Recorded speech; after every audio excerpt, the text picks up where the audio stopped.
Oi, gente, passaram-se já os dias todos, né? Pra gente estar falando aqui sobre um ambiente mais harmonizado, mas ainda faltam as dicas de hoje. E hoje a gente vai falar sobre o que evitar nos ambientes, tá? Para quem não assistiu, tá convidado a assistir. As gravações estão aqui para trás. E para quem ainda não me conhece, eu sou a Flávia Almeida, sou designer de interiores, sou especialista em Feng Shui e tô aqui falando com vocês esses dias. Então vamos lá. Dica número 1. O que evitar em casa? Coisas que você não gosta. Sabe aquela coisa que você ganhou de uma prima, que você ganhou de um parente, mas você olha e você não gosta? Aquilo que você comprou e talvez foi num impulso e não gosta. Isso vale para roupa, isso vale para móveis, isso vale para qualquer coisa, tá? Aquilo que a gente olha e a gente não se identifica, e talvez você já até tenha gostado daquilo, mas hoje não tem mais nada a ver com você. Então é uma questão de identificação. Conforme a gente vai mudando, as coisas também vão, né? Então fica livre para você desapegar desse tipo de coisa, tá? É muito importante a gente estar confortável dentro da nossa casa, olhando e gostando de coisas, né? Muita gente pergunta, Flávia, mas o que acontece que as bagunças não são minhas, que as coisas não são minhas? Faça aquilo que está dentro do que você pode, né? Existe uma questão que eu falo sempre, que é do alinhamento de energia. Quando a gente começa a se mexer, a nossa energia vai mudando. E para as pessoas ficarem equivalentes ali na casa, elas também vão ter que se mexer, vão ter que fazer alguma coisa, tá? Então, faça aquilo que está dentro de você e deixa o outro, né? Se ele não conseguir desapegar, se ele não puder, isso não é a tua parte, não convém a você. Mas é muito importante que você faça, né? Que você tome essa decisão de querer melhorar as coisas ao seu redor. E o que for do outro, é do outro. Não é seu departamento, tá bom? Dica número 2. Sujeira, mofos, cheiros ruins. Banheiro é campeão de cheiro ruim, né? Encanamento, coisas assim. Se você não puder resolver, coloca algum ralinho ali que feche. Sal grosso é muito legal para a limpeza de encanamento, tá? Ele, além de ser uma indicação para a gente poder limpar de energias ruins, também ajuda na questão do cheiro, tá? Mas usa aromatizador, faz o que você quiser. Mofo é muito ruim, gente. Uma casa com mofo, ela tá trazendo muita umidade. Essa questão da umidade em excesso, pode causar depressão, pode deixar a pessoa muito melindrosa, sabe? Os relacionamentos muito afetados, porque esse excesso de água, ele vai trazer essas consequências para a vida, tá? Sujeira a gente não precisa nem falar, né? Quando a gente entra no local sujo, a sensação já é ruim, então a gente precisa evitar esse tipo de situação, e estão todas relacionadas, né? Número 3, vazamentos. Para o Feng Shui, a água, ela está sempre relacionada a dinheiro e a emocional. Quando a gente tem vazamentos, a gente vai ter problemas financeiros, tá? O dinheiro vai estar indo literalmente por água abaixo, e também essa questão emocional. Então, se você quer resolver esse tipo de situação, vai e conserta os seus vazamentos, tá? Isso é primordial. Número 4, plantas mortas. Sabe aquela plantinha que ficou lá num vasinho e você não sabe? Tem as plantas que têm bulbo, tá? E elas vão se renovar. Essas daí você mantém elas lá. Mas existem, por exemplo, um trevo de 4 folhas, existem algumas que elas vão se renovando, né? Mas existem aquelas que ficou lá no vasinho, às vezes por preguiça, você não jogou fora. Então o que você vai fazer?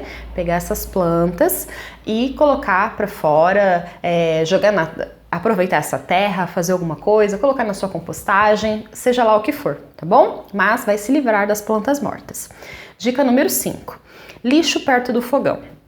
O fogão para o Feng Shui, ele é considerado o cofre da casa, tá? Então ele é um deus dentro da casa, né? Porque ele está relacionado a dinheiro, a família, a abundância, né? Porque tudo, o nosso sustento vem do fogão. Então por isso que ele é tão importante dentro do Feng Shui. Quando a gente tem um lixo perto, a gente tem energias opostas, né? As energias ali não estão congruentes. Então, o que acontece? Você não vai deixar o lixo perto do teu cofre. Não faz sentido, né? Então a gente evita esse tipo de situação. Inclusive, você também deve evitar lixo até, sabe aquele lixinho da cozinha que fica em cima da pia, essas coisas, o pessoal sempre quer me matar quando eu falo isso, mas evita. Se você tiver outra opção, não deixa, tá? Deixa o mais longe possível ali dos alimentos e do que vocês vão consumir, porque todos eles são símbolos de abundância, de fartura, tá? Dica número 6. Coisas velhas, antigas. As antigas, na verdade, eu tenho muito móvel antigo, inclusive a mesa aqui que eu tô falando com vocês é uma mesa antiga, que era do meu sogro e eu reformei. Isso é um móvel antigo, tá? Coisas velhas são coisas que estão quebradas, que estão, sabe, com uma aparência ruim, mau uso, coisas assim. Esse tipo de coisa a gente vai evitar, tá? A gente não vai ter dentro de casa. Então, eu sou muito a favor da reciclagem, eu tenho várias coisas aqui que a gente reutilizou, que a gente refez. Inclusive, existem algumas pessoas que não gostam, né, desse tipo de situação, as pessoas do radiestesia, por exemplo, e termina falando, não, móveis de pessoas que já morreram não é bem-vindo, ou coisas assim. Eu sou a favor de reutilizar, sim, tá? Então, no Feng Shui, nem tudo que uma pessoa fala pode ser o que a outra pessoa fala. Eu, Flávia, eu reutilizo e eu gosto, tá? Inclusive até roupas, tá bom? Então, essa questão da energia vai muito o que a gente coloca nela também, né? A energia se modifica, então a gente tem esse poder de renovar, de reutilizar, de refazer e tudo mais, tá? E até porque o nosso meio ambiente, ele tá carente de tudo isso, a gente precisa ter um pouco mais de consciência e entender que se a gente não parar de ter esse consumo excessivo, a gente não existe fora, né? Então, aqui dentro, a gente precisa reutilizar algumas coisas sim, tá bom? Dica número 7. Figuras tristes. Sabe aquelas imagens sacras, tristes, um Jesus lá triste, chorando na cruz, aquela coisa, aquele barquinho naufragando lá sozinho e você não sabe por que você não arruma um namorado, uma namorada, por que a tua vida sexual é ruim, sabe, esse tipo de situação, todas elas, a gente falou sobre arquétipo ontem, então vamos entender que elas vão passar uma sensação, né? O que ela está comunicando ali? Um barquinho triste, solitário, no meio do nada, numa tempestade, o que ele comunica para você? Como tá a tua vida? Não fica um pouco semelhante, né? Se você tem lá uma flor toda caída, murcha, qual que é a comunicação que aquilo ali está trazendo para o teu ambiente, né? E para você não está separado do seu ambiente. Estou falando isso desde o primeiro dia aqui com vocês, tá bom? Então, evita, tira, bota fora, tá? Dica número 8. Falta de iluminação. A luz, no geral, ela tá sempre comunicando alegria, né? Quando a gente tem um ambiente mais aconchegante, por exemplo, nada te impede de usar na tua sala uma luz mais difusa, uma luz ali mais aconchegante, uma luminária, algo que não seja uma luz direta, né? Porém, se você tem uma cozinha escura, qual é a sensação? Né? Te dá uma sensação ruim ali, depressivo, fica ruim, né? Então a gente tem que ter sempre uma boa iluminação. Pode corresponder a cada cômodo conforme precisa. Eu já vi, e eu sempre passo na frente das lojas e eu falo, que vontade de entrar e falar, bota a luz aí. Porque eu já vi muito lugar fechando porque não tinha iluminação, né? E as pessoas não vão entrar. Isso não é bacana. Quando você vê um local escuro, você não quer estar ali. E isso vai atrair sempre a depressão no geral, né? Lugares muito escuros, eles são mais depressivos e não vão fazer boa fortuna, né? Num comércio, boas coisas vão trazer abundância para esse lugar, tá? Então, cuidado, cuide da sua iluminação. Dica número 9. Nada embaixo da cama. Cama, duas coisas que eu quero falar sobre ela. Você não deixa nada embaixo da sua cama para você ter um sono tranquilo, nem sapato, nem nada. Flávia, minha cama é baú. Então você vai utilizar só coisas limpas e que você modifique. Nada de ferramenta, nada de coisas velhas, gibi, livro, essas coisas, nada, tá? Embaixo da sua cama, ou ela é livre, ou coisas que você sempre vai modificar. Por exemplo, roupa de cama, tá? E que você use. Cama sem cabeceira. Essa também é uma outra dica que eu não posso deixar de dar para vocês nesses dias, porque ela é muito importante. Quando a gente imagina nossas costas, a gente sempre deve ter um encosto muito seguro, né? Pra gente se sentir seguro. Então, isso é uma das coisas muito importantes. Quando você dorme sem cabeceira, você tá comunicando que você tá sem apoio na vida.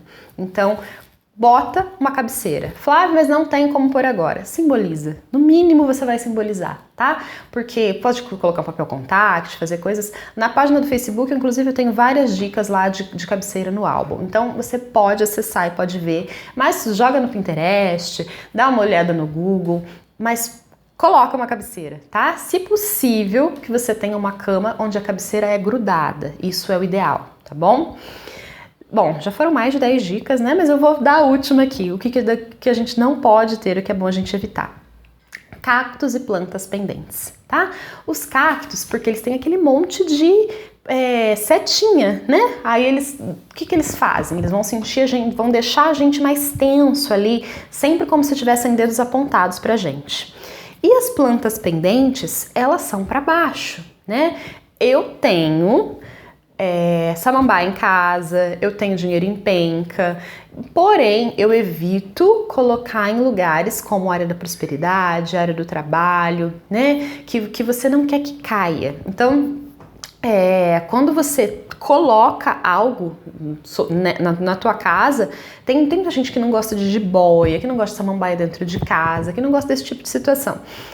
Eu sou um pouco mais maleável, mas eu evito colocar nesses locais, principalmente, tá?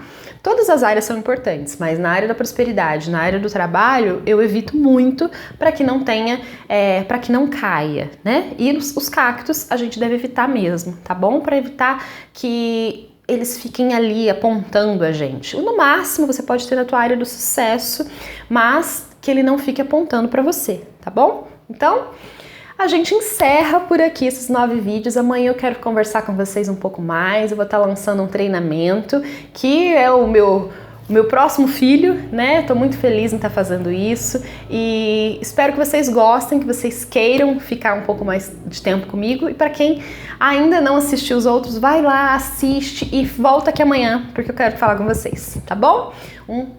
Um beijo, até amanhã e vem aqui amanhã me ver, tá bom? Beijo!